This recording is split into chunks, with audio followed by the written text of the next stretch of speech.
Azeb Oldegorgis, Michel Séauger, Raphaël Jacob, bonjour à vous trois. Bonjour. Bonjour, Catherine. Parlons d'abord de la stratégie de Donald Trump sur les tarifs, parce que là, on va aller voir son Truth Social sur la Chine. Il y aura des pourparlers avec la Chine en fin de semaine, ça va se passer en Suisse, et là, hop, il pourrait reculer.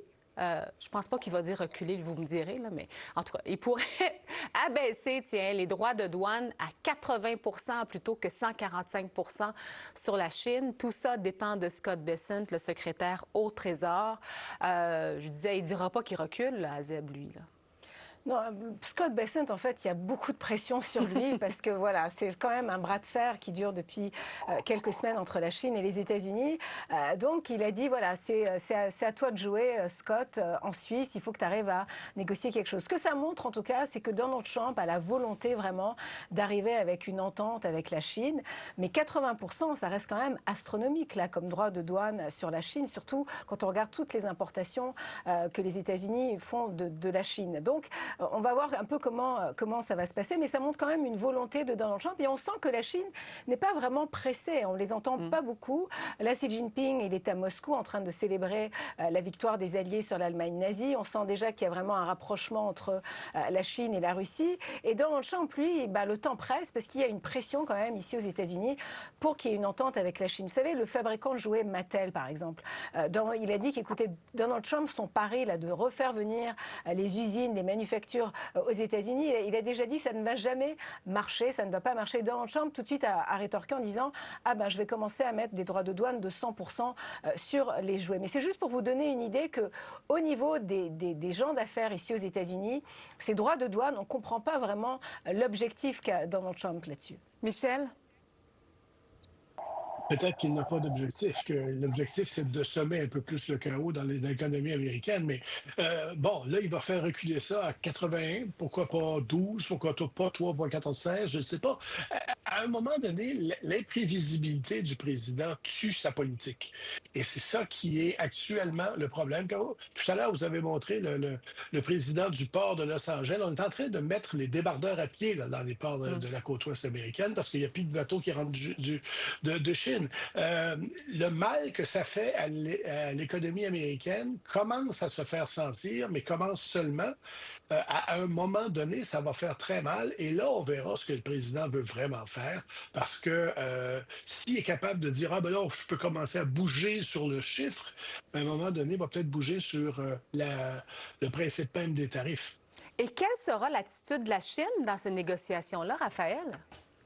C'est une bonne question parce que la Chine est coincée dans une situation qui est, à certains égards, opposée à celle des États-Unis. C'est-à-dire que la crainte à la fois économique et politique pour l'administration américaine, c'est bien sûr l'inflation, de la voir repartir à la hausse, surtout si on commence à se retrouver dans une situation dans quelques semaines, comme plusieurs l'estiment ou même le craignent, c'est-à-dire qu'on commence à avoir des tablettes qui sont en partie peut-être en totalité vides aux États-Unis, notamment en vertu de ce que Michel décrivait il y a un instant. Donc, problème évidemment si ça se produit d'inflation qui pourrait théoriquement repartir à la hausse. Du côté chinois, c'est un petit peu l'inverse, c'est-à-dire que un des problèmes fondamentaux de l'économie chinoise depuis quelques temps maintenant, c'est un risque additionnel de déflation. Et ça vous donner un cours d'histoire économique, quand on sait c'est quoi une crise déflationniste, je ne sais pas que la Chine est au milieu d'une crise déflationniste, mais quand on a un problème de déflation, ça peut être une spirale de laquelle c'est encore plus difficile de se retirer qu'une spirale inflationniste. Tout ça pour vous dire que quand vous êtes une économie comme celle de la Chine, qui dépend cruellement de ses exportations, d'abord et avant tout dans deux marchés principaux, l'Union européenne et bien sûr les États-Unis d'Amérique,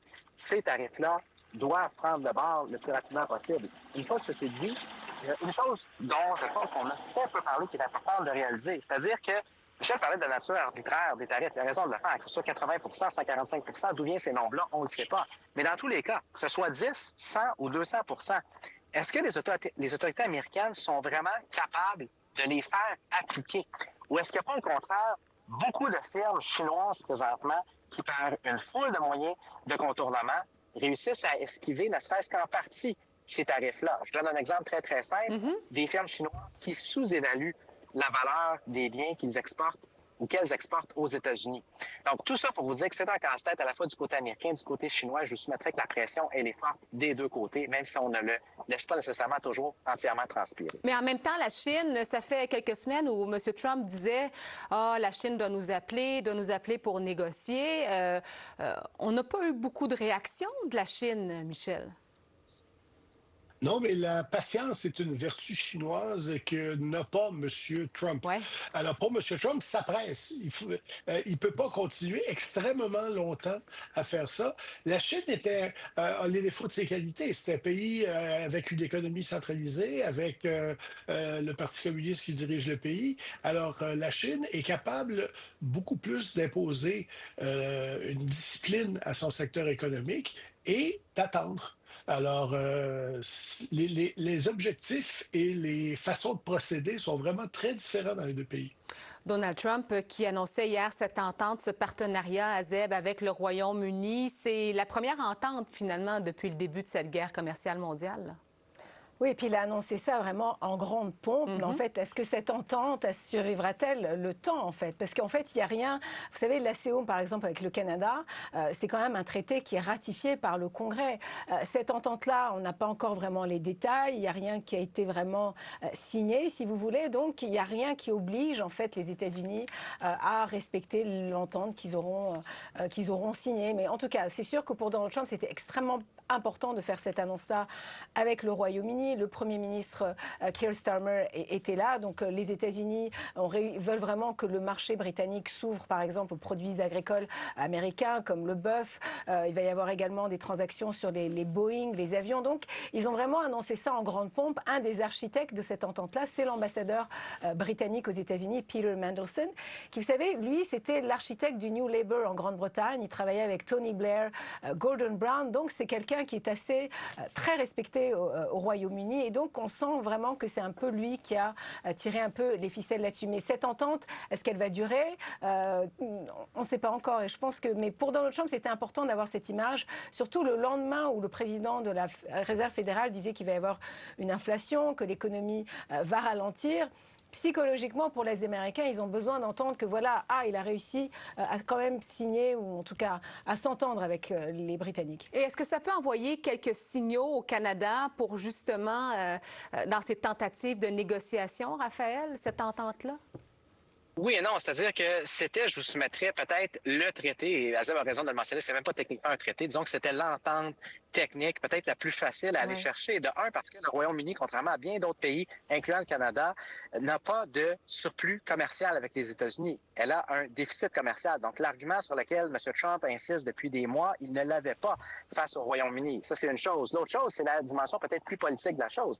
C'est-à-dire que Keir Starmer et son gouvernement ont fait un calcul, et je ne juge pas d'un côté ou de l'autre, c'est simplement une observation, un calcul foncièrement différent de celui du Parti libéral au Canada. C'est-à-dire prendre une approche beaucoup moins de confrontation face à M. Trump, davantage de collaboration en coulisses. C'est pas ça qu'on a, disons, du côté canadien. Je comprends les incitatifs du côté canadien de ne pas traiter la situation de la même façon. C'est simplement vous dire que pour ce qui est de l'entente avec le Royaume-Uni, je vous soumettrais que c'était beaucoup plus facile pour M. Trump et son équipe d'arriver à une entente. Est-ce qu'on peut extrapoler à partir de ça et dire, écoutez, ça va être extraordinaire pour le reste de la planète? Je vous soumettrais que la réponse est non, surtout, encore une fois, à la lumière de ce qu'Azeb mentionnait, c'est-à-dire que ce n'est pas un traité, c'est extrêmement vague. Et c'est très, très loin de ce que M. Trump lui-même promettait lors de la rencontre avec M. Carney, c'est-à-dire une entente absolument extraordinaire, presque sans parallèle depuis des années. La différence, encore une fois, entre la rhétorique et la réalité est grosse. Michel, vous avez ajouté On quelque l'a chose? pas vu. On l'a pas vu, l'entente. On sait qu'il y a une entente, on ne sait pas ce qu'il y a dedans. Alors, à un moment donné, on verra, quand on verra ce qu'il y a dedans, si c'est une bonne chose ou si c'est une mauvaise chose. Mais là, on a le principe d'une entente. Vous savez, c'est un peu comme quand les syndicats ont une entente de principe à la table de négociation. Des fois, c'est pas ratifié par les membres. Hein. Alors, il faudra voir. C'est pas sûr qu'on ait un deal, comme dit M. Trump, aussi retentissant que ça. Donc, on a peut-être pas un deal, mais on a un nouveau pape, en tout cas, et il est américain. Est-ce que Donald Trump en rêvait d'un pape américain, Azeb?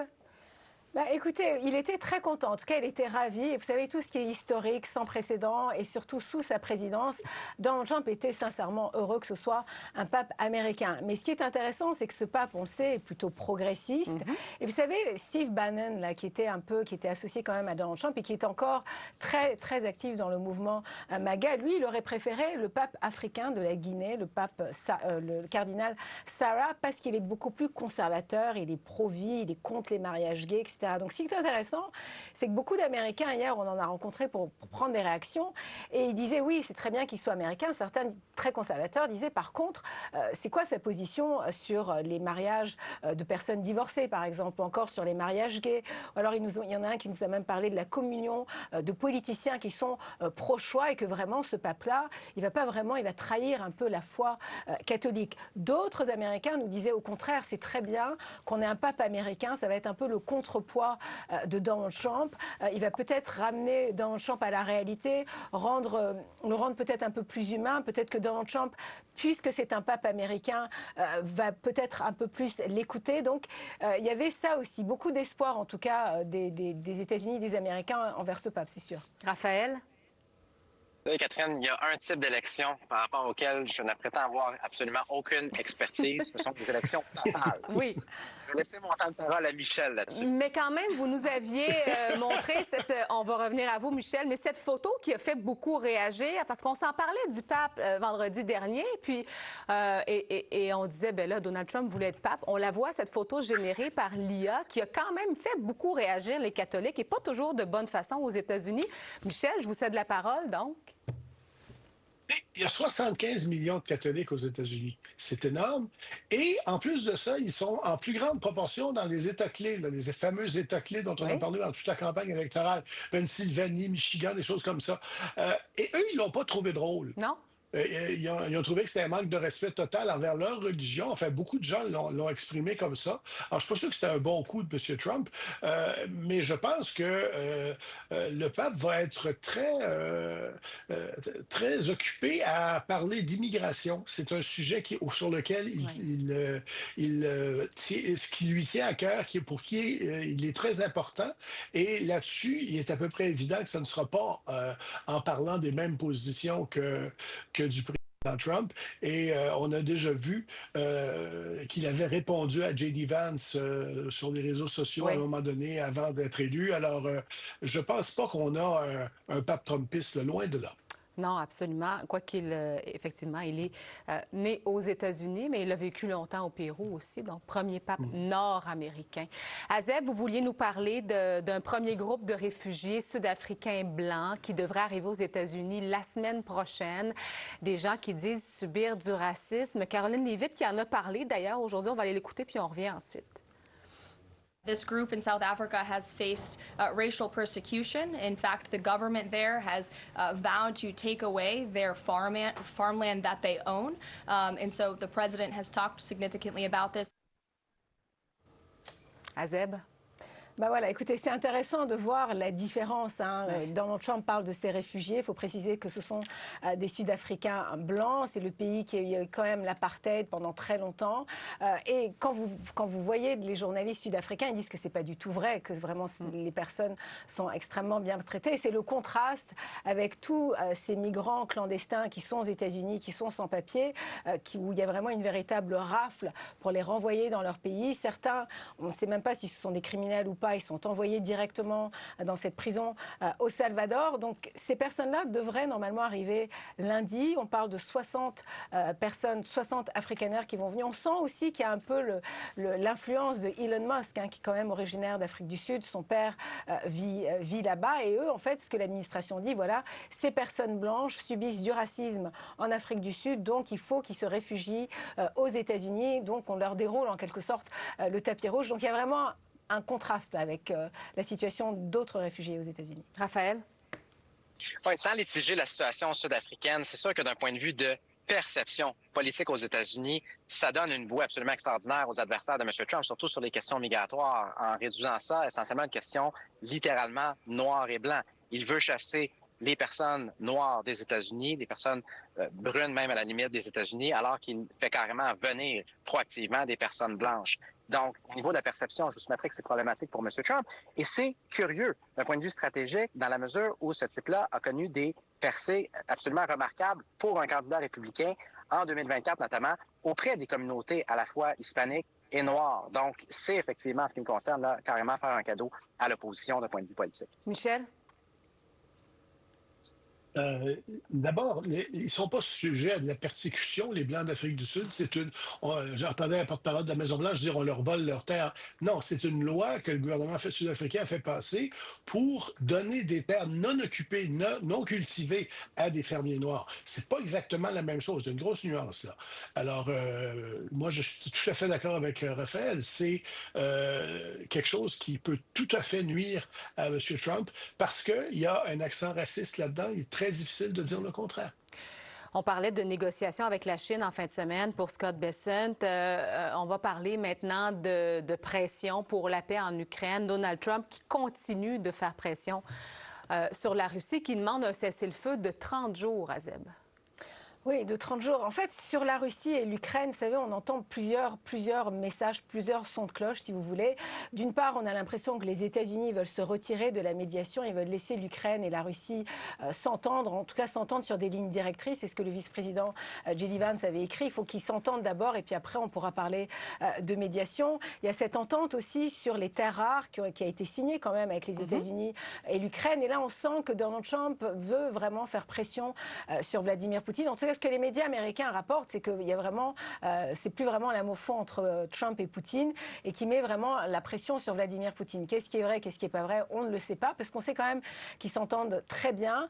Donc on va voir ce que va répondre la Russie. La Russie a voulu faire ce cessez-le-feu de 3 jours pendant les célébrations de la victoire des Alliés sur l'Allemagne nazie qui va durer 3 jours, donc du 8 au 11 mai. Donc dimanche, ça va prendre fin, ce cessez-le-feu russe. On va voir comment ils sont en train d'en discuter dans les coulisses. Et puis Donald Trump qui se rend au Moyen-Orient. Là, il va parler de la question palestinienne, de Gaza, d'Israël, mais certainement qu'il va également parler de la question ukrainienne. Michel? La réalité, c'est que M. Trump semble avoir assez peu de pouvoir de persuasion sur M. Poutine, qui fait pas mal ce qu'il veut depuis l'arrivée de M. Trump à la Maison-Blanche, et même avant, disons-le.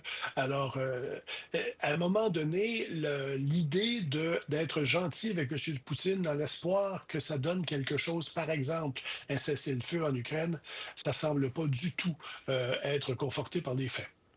Raphaël? Azeb parlait il y a un instant de différentes personnes qui ont tenu différents propos. Cette semaine, les propos les plus intéressants, les plus révélateurs personnellement que j'ai entendus ont été ceux de M. Vance, justement, qui a dit, et il faut comprendre, je le fais brièvement, d'abord le contexte. M. Vance fait partie des plus importants partisans aux États-Unis d'une ligne peut-être plus douce face à Moscou, de faire des concessions au Kremlin dans l'espoir d'obtenir une paix avec l'Ukraine. Donc, il est très, très loin des faucons qui, eux, préconisent depuis des années la ligne dure, on laisse pas un pouce à M. Poutine, il faut absolument armer les Ukrainiens coûte que coûte. M. Vance ne fait pas du tout partie de cette école de pensée-là. Et malgré ça, cette semaine, lorsqu'on lui a posé la question de savoir comment allait justement le processus de paix, il a dit, écoutez, présentement, notre évaluation, l'évaluation de l'administration de Trump et de moi-même, c'est que la Russie demande trop. Les demandes russes sont déraisonnables. On ne peut pas s'attendre à ce qu'on, comme Américains, accepte ça, encore moins que les Ukrainiens l'acceptent. Donc, on est très, très, très loin d'une fin à ce conflit-là, de un, et rapidement de deux. Regardez ce qui se passe présentement. Oui, évidemment, il y a les célébrations à Moscou. Xi Jinping qui est présent, pas pour 1, pas pour 2 jours, pour la majeure partie de la semaine. Faites le tour de l'horaire des chefs d'État importants de la planète. C'est très rare, à moins qu'il y ait une gestion de crise monumentale à faire, qu'il y ait un sommet multilatéral international majeur. Très rare qu'on passe autant de temps dans un seul pays à parler à un seul interlocuteur majeur. Quand on le fait, comme c'est le cas dans le contexte d'une célébration nationale de la sorte, c'est qu'on veut envoyer un message hyper clair au reste de la planète, que même si on n'appelle pas ça techniquement une alliance, c'est de facto ce qu'on a présentement entre les deux grandes puissances que sont la Chine et la Russie. Est-ce que c'est étonnant que Donald Trump ne soit pas allé en Russie, justement, pour ces célébrations du jour de la victoire, Michel? D'habitude, c'est la Russie qui invite. Et c'est une fête très russe aussi. Ils sont les seuls à célébrer la fin de la Deuxième Guerre mondiale à cette date-là parce que c'est la date où eux sont arrivés à Moscou, à Berlin, plutôt, excusez-moi. Mais c'est pas l'habitude d'avoir beaucoup de chefs d'État étrangers à ça. Alors, j'aurais été surpris qu'ils invitent M. Trump. Mais là, il y avait le président chinois, comme le disait Raphaël, le président brésilien, vénézuélien, il y avait aussi d'autres chefs de gouvernement, une vingtaine au total qui étaient là quand même.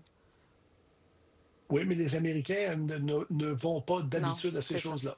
Azeb, vous parliez en terminant de ce voyage à l'étranger la semaine prochaine de Donald Trump, Arabie Saoudite, Qatar, Émirats Arabes Unis. À quoi on peut s'attendre de ce voyage-là?